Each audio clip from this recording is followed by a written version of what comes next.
abarundi bagarukanye umutima wo gukunda igihugu.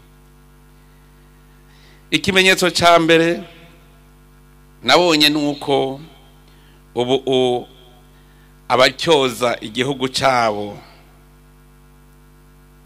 si benshi cyane, mbere hariho abumva ko batari bakwiye kugityoza mugabo bikabananira ingene basohoka mu bibi bamaze kwinjiramwo. Tuze turatahurana. Ubiravye neza abarundi, maze kubona abarundi bahunze, ubu benshi barikuye ko karanga muntu y'ubuhunzi, baca biyita abarundi bo muri diaspora. Ivyo turabibona iyo tugende mu bihugu bitandukanye. Nshatse guhura n'abarundi n'abari impunzi bose baraza kandi batarahunguka, vyerekana ko bamaze guhinduka batakiri impunzi, kuko iyo baba bari impunzi ntibari kuja kwiyereka umurongozi w'igihugu bahunze. No kuvuga yuko ico ni kimenyetso yuko tugeze kure mu gukunda igihugu, ubu mutima uri kuragaruka. Burya rero iyo uhuye n'umuntu ashobora kukunegura,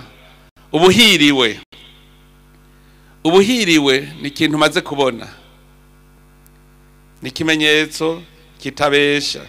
Iyo rero rose umuntu agukebura akweretse ica kunegura, nawe uca umenya ingene wivura. Nico gituma dukunda yuko duhanurwa. Je ndakunda abantu baza barambwira, nabo bariko barambwira, yego nivyo hariho abantu bavuga batavuga mu ndero ndundi, ndabivuga uko mugabo naho babivuze nabi, jewe ndashima ntikize mubimbariye nako karamaze, kuko ndamaze kubona yuko abarundi umwumvirije honyene ubu muvyaye. Ikimenyetso kigira kane maze kubona terekana ko abarundi bamaze gutera imbere mu gukunda igihugu, nuko abanyamahanga basigaye babona uburundi n'abarundi bakabona neza. Igihugu cy'u Burundi usigaye umenga nakana kakayoya kavutse. Iki ni kimenyetso cerekana ko abarundi ubu hamwe bahora bagenda baratyoza igihugu cyabo imbere y'abanyamahanga, batanguye kukivuga neza, gica cumvikana neza.